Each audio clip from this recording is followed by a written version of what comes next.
All right, good evening, and welcome to our Wednesday night Bible study. We're in lesson 4 of this Following the Messiah series, and today we're going to look at when Jesus and their family went from Nazareth to Jerusalem, as we find recorded in Luke 2. Just for some props today, this is a map that the 4th and 5th grade boys and I worked on back in the winter. And it's 3D, so we'll lay it on the table afterward if you want to come up and see it. But yeah, we're making the journey from Nazareth, which is here, not too far from Sea of Galilee, and don't know exactly the road. There's several routes they could have taken down to go to Jerusalem here, and we'll talk about that after the video. So, but before we see the video, the question for today is, what do you recall about, or what, after having seen the town of Nazareth in last week's series, what do you think about Jesus' childhood and his early adult years? I mean, just what comes to mind?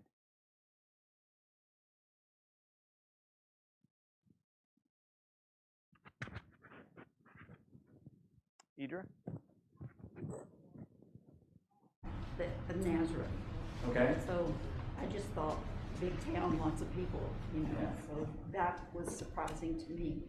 Small town, up in the hills, away from the lake, away from everything. If we had somebody living in a small town up in the hills, kind of secluded, what might we think of them today? Nobody. Yeah, okay, and you can probably say you come from Arkansas or in the area, so you might think of hillbillies. That's sorry if that comes across wrong, but yeah, somebody's back in the woods, back off the mountain, off the main trail. I mean, and that's the town Jesus is going to come from. I'm sorry. So what else? Yes, you. Well, I just think it's fascinating that it's a small town and it's just there's a lot to see. Mm-hmm. It's just a small town. A lot going on in that small town, wasn't there? Yeah. How long did Jesus probably then live there? How many years did he spend there? 30. Almost 30. We don't know how long how old he was when he came from Egypt up to Nazareth, but let's say 25 to 27 years, or maybe there. That's longer than I've lived in any one place personally. So he lives there longer in that small town. You kind of get to know everybody there. What else struck you or strikes you about Jesus growing up? Mark? So once again, they were poor. Didn't have a lot of money. It was a lot of hands-on, learning the craft, that sort of thing. Hands-on lifestyle. Yeah. Had a much different routine than we probably do. What a lot of work. Yeah. From sun up to sundown. A lot of traveling on foot. I thought about the trip to Jerusalem, and that was, I think the book said it was like a 3-day journey, maybe 80 miles or so. Yeah. That's a lot to cover in a day. Yeah, so as the crow flies from Nazareth to Jerusalem, it's about 65 miles. If you take the kind of the ridge route here that would have taken you through Samaria, it was about 70 to 80. And I think they said 3 days to make that, maybe 20 to 25 miles a day. And that's kind of almost fairly flat, but probably the more common route is if you came along the Jordan, and that's probably getting closer to about 90 miles. And you could also go along the way of the plain and come up. And we'll look at some pictures of that route. Yeah, a lot of walking on foot there and back. What else? Yeah, Jason. Just really the lack of a lot of record of his life during that time. Mm-hmm. We've got this one point where they're at the temple, but it's 30-year span. And then we got a whole book that covers a couple of years. We got 4 books that cover. Yeah, well, 4 books, the rest of the New Testament. Yeah. Right. Yeah, that whole, what all went on in Nazareth. The people that he would have known really well, would have known him really well. Okay, so what we'll do is we'll watch the video. It's mainly going to focus on being in Jerusalem, but we'll start back again and look at Nazareth after that.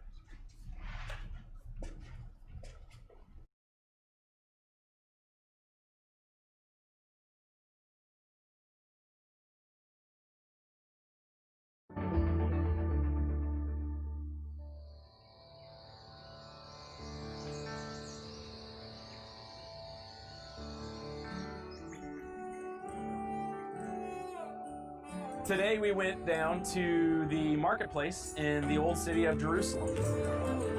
Jeremy, we're in this Muslim quarter of the old city. We're in the midst of a marketplace here.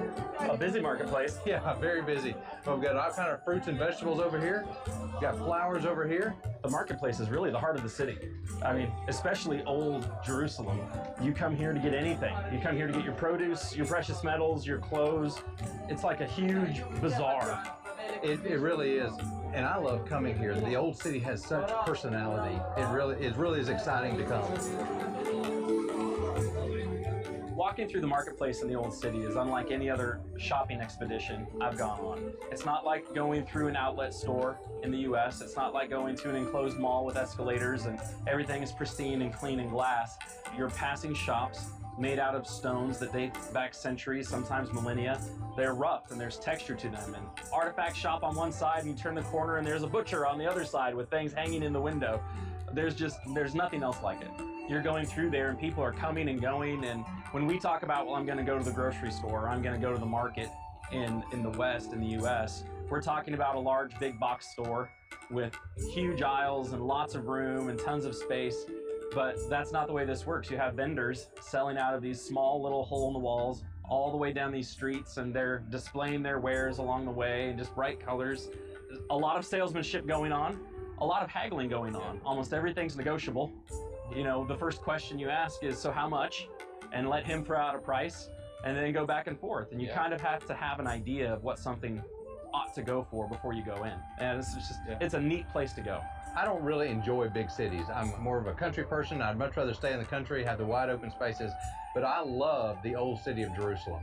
It's just a maze of alleyways and small roads and hundreds, if not thousands, of little shops. Every 10 feet, there's new little shops on every side. There are people selling everything. This is not just a tourist place. People live there. And so this is where they shop for fruits and vegetables and tennis shoes and clothes and eyeglasses and spices. One of the places where we stopped going through there was one of the spice shops. You knew that you were getting close just because of the aroma in the air. About 200 yards away, you could smell the spices. It's a wonderful place to stop. Some of their spices are combined, you know, for a specific food. So over here on the right, we've got one that's for a falafel, but it's a combined spice. There are multiple spices in that. Or one for meat. Further up, there's some for a Cambodian flavor. And we've got coriander right here, cinnamon right here, and a bunch of different curries. Shawarma. I mean, it's beautiful, and the colors are vibrant, and you can smell everything from so far away. The old city has so much personality to it. It's divided into 4 quarters: the Jewish quarter, the Muslim quarter, the Christian quarter, and the Armenian quarter. And each of those 4 quarters are completely different places. And as you're walking from one quarter to another, you immediately notice that, okay, I'm in a different area now. And to some degree, that would have been there in the first century. As Jesus was walking in downtown Jerusalem, or as he was walking around the Temple Mount, you would have had vendors, you would have had shops, you would have had stalls. There are examples of that at the first century street by the Temple Mount. And so you'd have that kind of flavor going on, and it's been preserved. That's still the way they do things. We read about that in the Bible, of course, when any Jewish family came to Jerusalem, especially around feast time, or if they had a special dedication they needed to perform on behalf of their family, they would need to go to some sort of marketplace to purchase doves or a goat or some sort of sacrifice. And so there are all kinds of things there.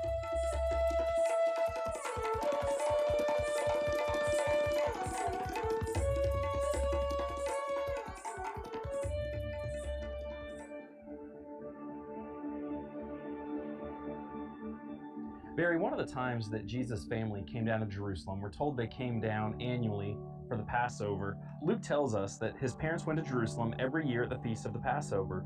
And when he was 12 years old, they went up according to custom. And when the feast was ended, as they were returning, the boy Jesus stayed behind in Jerusalem. His parents didn't know it. You know, they're on their way home. They don't realize that Jesus isn't with their group, and they have to come back and find him. It takes them 3 days, and they find him in the Temple Mount interacting with teachers. So where are we standing right now? We're standing on the southern steps of the Temple Mount. And so the Jews of that time, when they came to Jerusalem, they would have come up these steps into the temple so that they could have taken care of what they need to do here. Okay, so these steps that we're standing on are first century steps. We're also facing the southern wall of the Temple Mount. Actually, in this corner, There are the remains of the double gate. Right? It's been blocked off. It's not in use. We can actually only see about half of that former gate. Right, there's later period buildings that have blocked a lot of it. But that would have been one of the entrance points, one of the two southern entrance points into the Temple Mount. To imagine the events of Luke chapter 2, throngs of people coming to Jerusalem for the Passover, Jesus and his family coming south from Galilee, they would have been accessing the Temple Mount, they would have been sacrificing, there would have been teaching going on, scribes and rabbis, and Jesus was interacting with those folks. That's right. He was impressing the teachers. He was there for multiple days, and when Mary and Joseph finally interact with him and find him, he explains that the reason he stayed behind was to do his Father's business. That's correct. That would all taken place up here on the Temple Mount. You'll hear us say a lot, this was the traditional location. You'll hear us say it was somewhere in this area. But there were two primary entrances into the Temple Mount. Some think one was used for an entrance and one was used for an exit. That's even better for us because that's easy to say. Jesus used these steps. Jesus went to the Temple Mount on an annual basis. His family went there for Passover. Jesus walked on these steps. And it's thrilling to think about that and confidently say that. Now, what do you think about Jesus and his parents not realizing that he was gone for so long? I mean, people joke around about leaving their kids at the church building and 5 minutes later going, wait a minute, we have an empty seat. But for a family to be traveling and not realize that for so long, what do we make of that? As they were going back to Galilee, there would have been a large group of people. It would have been easy for them to assume that Jesus was probably with other family members. And they got halfway up the road, and realized, oh no, he's not here. They would have thought something along the lines of, Jesus is with Uncle so-and-so or with Aunt so-and-so. And after tracking that down, they realized, wait a minute, Jesus is not with Uncle or Aunt. He's back in Jerusalem. He was. They found him here in the temple talking to the priests and the scribes. That's right. So you have a 12-year-old boy interacting with these men that have made it their life's work to understand the law, to understand the rabbinical teachings. And this 12-year-old boy is interacting with them, astounding the people that are listening to him. And of course, when his family finds him, Jesus makes the statement that he has to be about his Father's business and making reference to his heavenly Father. Jesus understands what he's about and what his mission is, even though he's a child. That's exactly right. And I think it's so interesting how Mary approaches a lot of these things about Jesus. She sees things like that and stores them in her heart. She knows there's something special about this child. As a parent, I think about how I would have felt to realize I left my Nazarene son, I left in Jerusalem. And then you couldn't find him for 3 days. It took you 3 days to find him. And then when you finally do, there isn't this, oh, I'm so sorry, Mom and Dad. There wasn't any of that. There was just this very calm, I needed to be here doing what I was sent to do. I initially probably would have been taken a little aback by that. But they obviously took that to heart.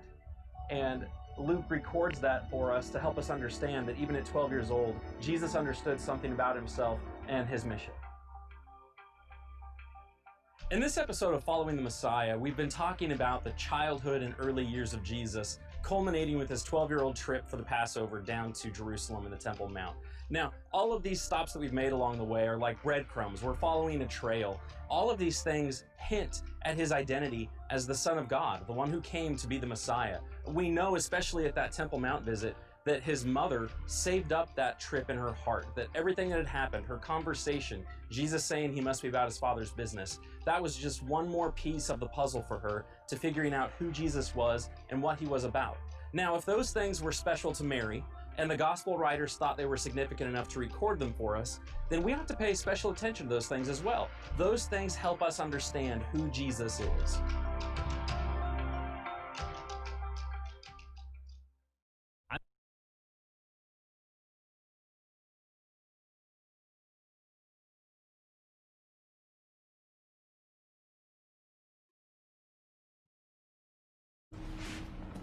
Maybe punch it back over to, oh, there we go.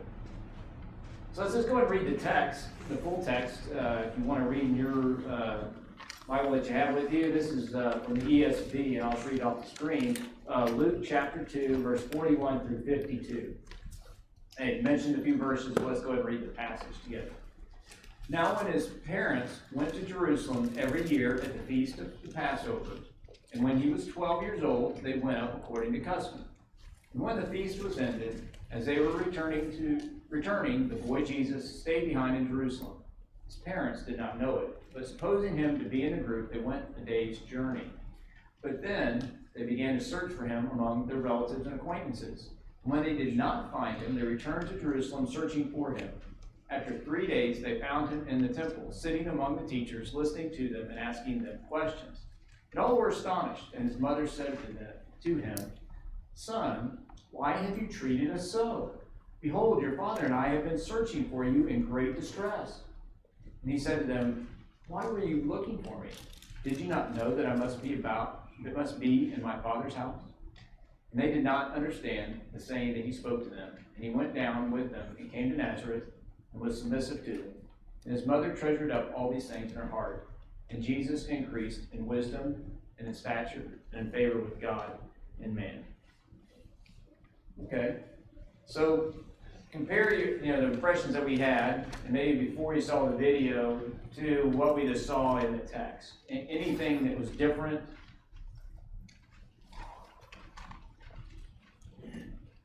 I think it's easy to see how they would have had trouble finding it. Okay. So that many people in that small a space. Yeah, with so many different alleys and so many different places he could have been in the city. I think in your reading it told you about how many people lived in Jerusalem just as a regular city. You might remember that number.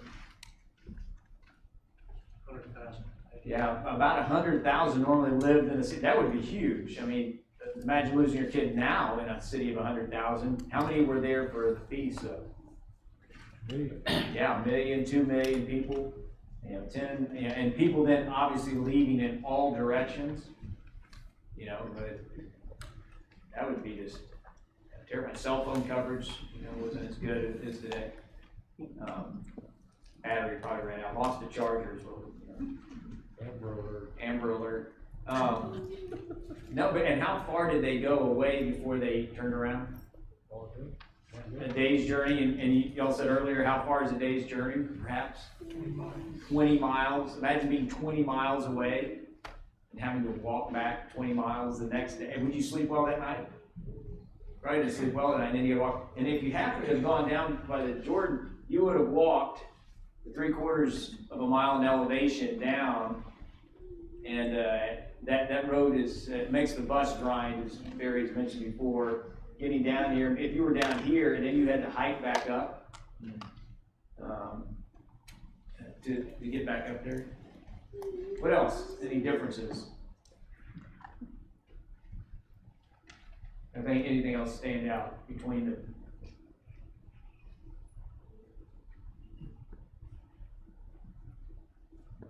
I've always wondered, on the second time up, were they singing the song of ascent or not? Oh, the second time. The first time it's a spiritual Journey. the second time it's. Is it, as they said, it's distress. Yeah. We're marching to Zion, I guess, or we're running to Zion. Yeah. I just think they might get a little worried that they may not find him because they search for him 2 days and it takes 1 day to get there. Yeah. So yeah, 1 day down. And it might be like, I don't think they'd expect him to be inside like a temple. Mm-hmm. Yeah, where do you look? That's not your regular home.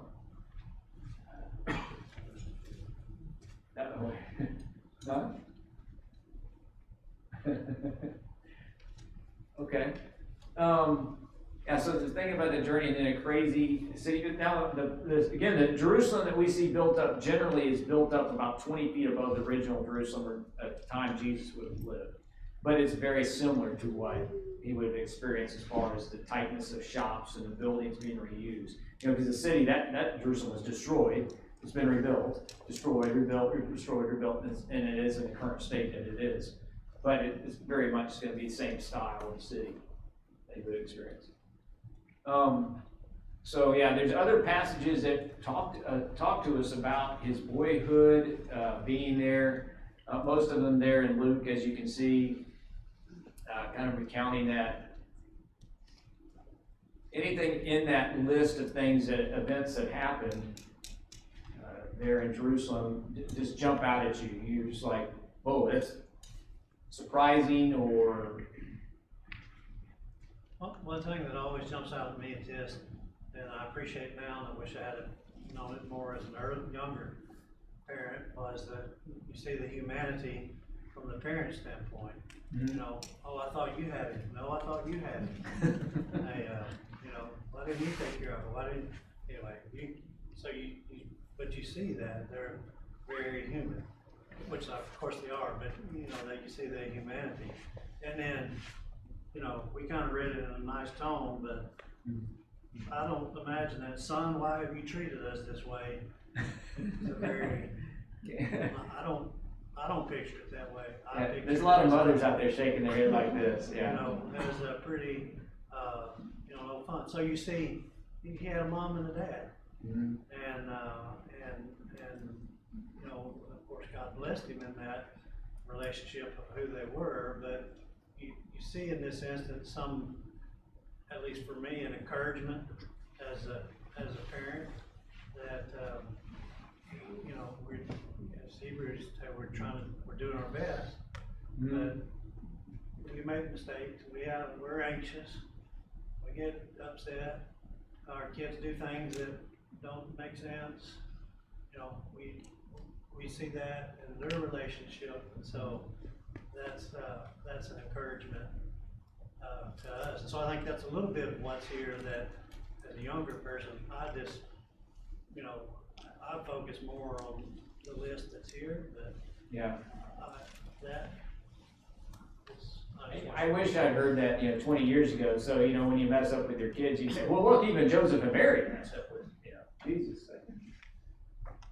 Yeah. No, that's a great point. The real feelings. This is a story of real people. It's not a story of just made up and mythological. Yeah. I wonder if they missed something along the way, too, because he acted surprised. His answer to her indicated that maybe she should have known that he would do that. Mm-hmm. I wonder if they just missed something along the way, too. Yeah. You know, had he come and now wanted to be taught there or something of that nature? Yeah. What was it that, all that other conversation, you know? Yeah. That'd be a great question to ask. Could you fill us in the 30 years, especially right here? The part about the verse that's talked about him, he was in submission to his parents. When he went back, surely they must have had discussions about that, you know, but yet so strange. Nobody else's family was like that. Like what? Like Jesus and his parents. Well, I guess it goes back to the age. When was it that you could start going to the temple as a male? Well, at 12. You know, one thing we found very interesting with some of our Muslim friends that we've met with through the military and at Fort Leavenworth is that when their male children get to, I think it's 12 or 13, that they are treated as a man, even by the mom. And so, you know, the mom is in somewhat, I want to say subservient, it's kind of a poor choice of word probably, but in some regard, that we had it where the 13-year-old was carrying the credit cards when they went out somewhere that he would buy.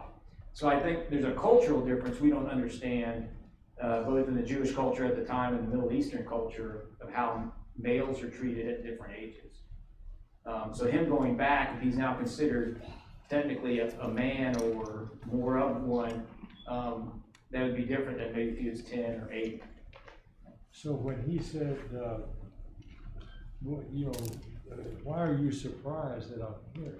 Mm-hmm. That wasn't being disrespectful, or at that time in his life, that was okay for him to say that to them. Yeah.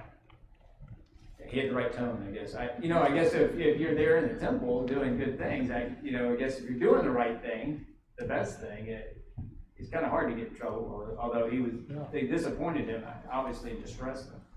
I mean, what if he stayed there 5 days, and then would he have found his own way home? I mean, yes. Yeah, if they had That's found what we it. gotta ask. Yeah, that's one of those great questions. One thing that's really interesting, if you'll turn to Matthew 13 for a moment. We're talking about Jesus, Joseph, and Mary. He's how old? Well, at least 12, right? He's 12 years old. So when we get to Matthew 13, verses 55 and 56, it says, "Is this not the carpenter's son? Is not his mother called Mary, his brothers James, Joseph, Simon, and Judas, and his sisters, are they not all with us? Where did this man get all these things?" Of course, they're talking about Jesus when he's 30, 31 years old, but when he's 12 years old, what do Joseph and Mary also have? Other children. They probably have at least one or more of these 6 other children, 6 or more children. We've got 4 brothers, and we got 2 sisters, at least, sisters. So, that's a family of 7 at some point. So imagine going, tending little kids. So you probably have your hands full. So if we were to say, is this Joseph, Mary, and then there's Jesus, that'd be one thing. But if you're juggling 2 or 3 other children, maybe an infant in the mix, both as he grew up in Nazareth, we tend to kind of forget that too, but then on his journey, just what that would have involved in and of itself. And their food provisions. The food provisions for that many, and going back and forth, the cooler, boy, it packed that really well. And just that journey of 3, 4, 6 days back and forth with the family on your feet. Anything else in this really jump out at you in this exchange?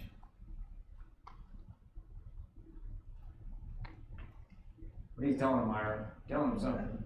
No? I was just wondering, did he get special treatment? The firstborn? Yes. The firstborn always gets special treatment. Because he was without sin, I guess, He's always doing Did something his right. siblings get in trouble and he never did, or?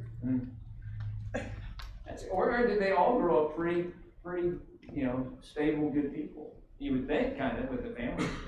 Right. Yeah, but yeah, that's But even as good people, I mean, Jesus never did I that. have good kids, Yeah. but I mean, they Yeah. do wrong things sometimes. I mean, I was the firstborn too, so I don't know. If you're a second or third born, did you ever get that where you didn't do as good as the first? Why can't you be like your brother? right. Casey. Somebody made the comment earlier about, his response to Mary. Well, didn't you know where I would be?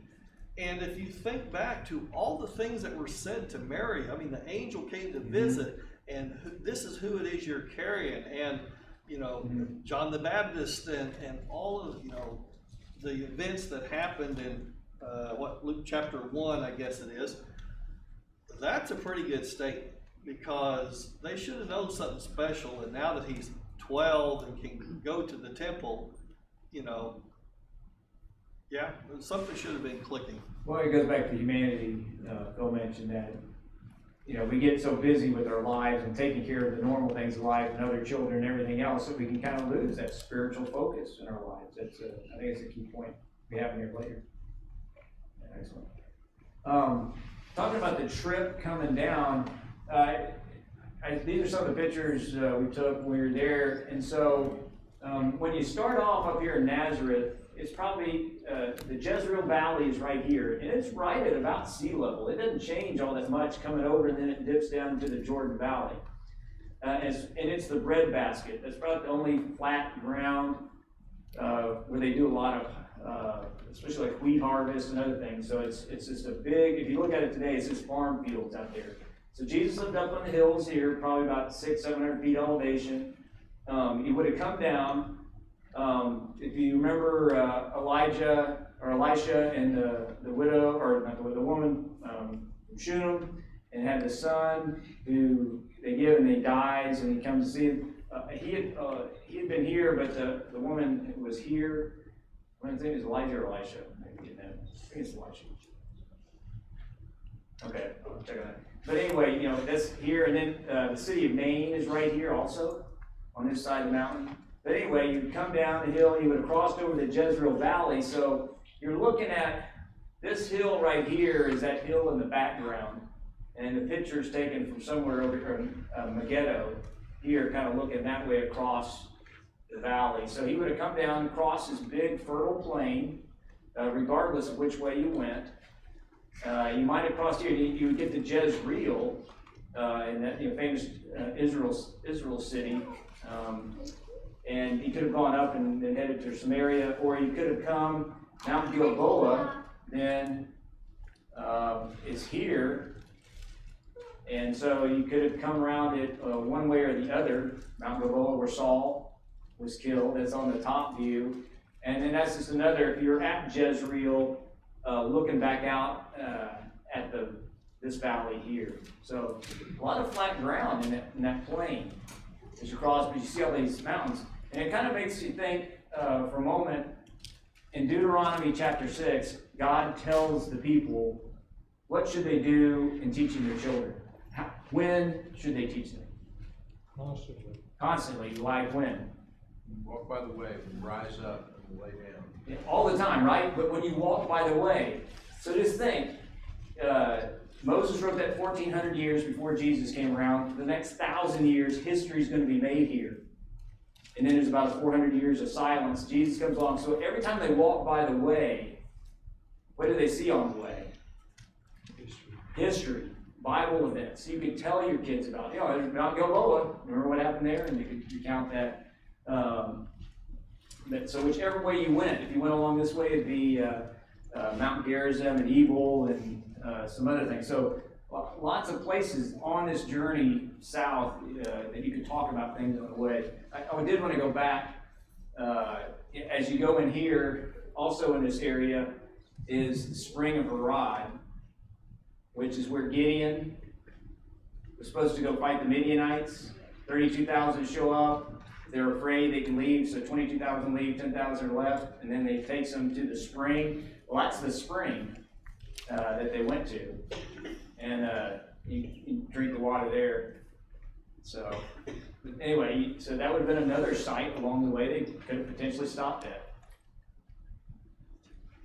So when you finally get down to Jericho in this area here, and you start your journey up, this is maybe 3 miles up from Jericho, looking back towards Jericho. You can see there on the right-hand side of the screen. And we're going up the road. And that's the kind of road they would have been walking on. And this gravel road, and that first part is just barren. It's just out there. And you maybe think of them later, the story of the Good Samaritan, stopping along the way. So they would have hiked on up and going up this windy, twisty road up. Finally coming to the temple.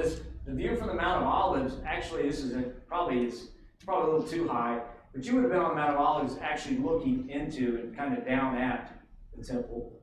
And so we've seen a few pictures. Just what's kind of interesting, that the garden, or Golgotha and the tomb, if you can see the walls out in the background, that's where the site of the cross would have been, on that western side of the walls in the back. There's a few other things. So again, you saw they were on the steps there where Jesus would have come in, and most people would have come in. And we talked about the western wall before. When you go there today, you have to wash your hands before you go in. They make you wear a hat, which I think is kind of backwards, because we're told to, at least men in 1 Corinthians 11, to pray out, not with your head covered. It's interesting they go with their head covered. But anyway, so that's the wall there. And so there's this partition. Anybody know why that partition is there? Linda, Larry? Yeah, the women are on this side, the men on the other. Yeah. So you saw the other pictures. The men are all there, and then these are the women on to this right side. Sometimes they have chairs out, sometimes they have desks, prayer books, etc. Again, that's just the remaining wall. Jesus probably would have walked by that at some point, going there. Okay, so anything, just what stands out to you most about this whole trip, Joseph and Mary, anything else about this whole event? I like how it's bookended. No, it's bookended. On the first part, he's increasing in wisdom, and at the end, he's increasing in wisdom. So you have this story that also shows us, I don't say it's enough to my kids are white, but here's a time in life to grow and to increase in wisdom. So, it's a little part of it. But what I know this isn't necessarily this study, but when they say going up to Jerusalem, it's just hard not to think of the Psalm of Ascents and, Mhm. you know, and them doing that and how meaningful those are. And have thousands, if not tens of thousands of people singing this as you would go up, and then also going up to the steps, because back in the picture, you went up the initial steps, but then there was a whole staircase that took you up to the platform where the temple was. So you know, just because you went in the gate, you weren't there. You still had to keep ascending to the temple or throne of God, in a sense, or place of God.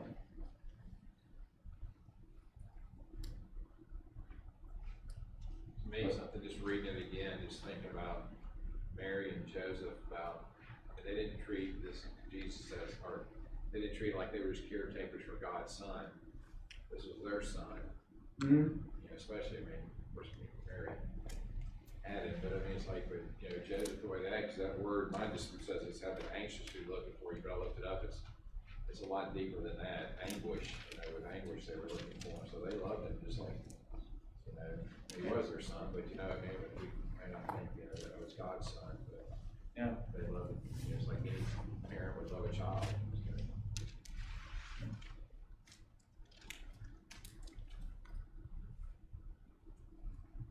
Anything from the trip that stood out to you when you went visit some of these places, Larry? I think the number of people that they estimate, 1 to 2 million people there, it was crowded when we were there, and there wasn't anything like that. You know, I cannot imagine. Apparently it was over, so people were leaving Jerusalem, but still there would have been, I'm sure, a volume of people there. And I think the other thing that you need to remember, when you're there, you realize people lived on top of the wall. Mm-hmm. I mean, they were right there on top of you. So there would have been, besides the stores and all that, there would have been all those homes right there in that enclosed area. So I can see why it would take. And of course, the longer you look, the more anxious you get. Mm-hmm. And as my wife always says, it's always the last place you look. So apparently the temple, it's a, let's go look in the temple. Yeah. The last place to look. Yeah, and another interesting thing is that their homes are all built all close together. You know, in America, that's very strange for those people over there to see us how we have our own separate house. That doesn't hardly exist over there. You're always wall to wall to wall. And what was interesting is on top, since all the houses are connected, there was a whole sidewalk system that was on top of the houses so that the locals could get around and not have to mill around the heavy tourist city. So they had their own ways of getting around. Besides, you know, not having to mill around these foreigners. And that they didn't live just on the wall back then, because our Israeli guide, mm-hmm. his house was on top of the wall mm-hmm. when we were there. So that's ongoing. That wasn't just back in Jesus' time. Okay. Any other things? Any other application that jumped out to you? I appreciate, Phil, your thought about how parents, you got to give yourself some break occasionally.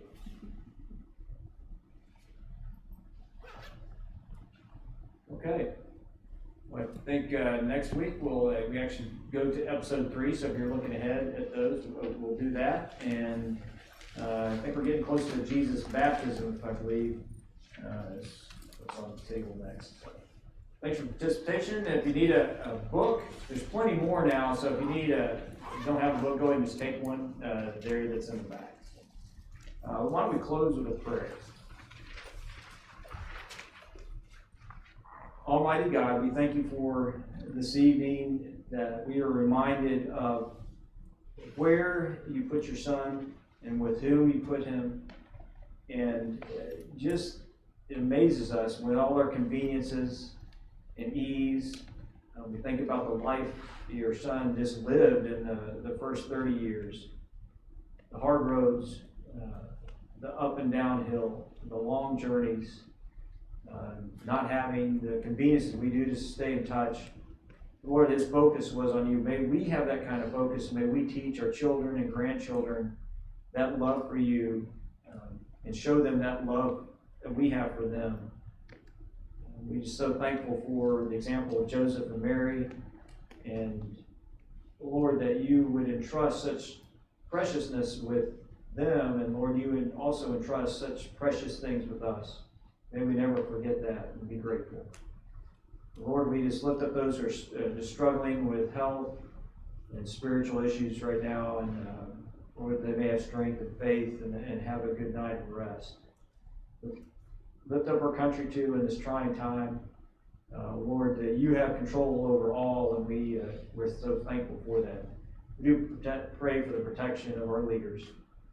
Pray this in Jesus' name, amen.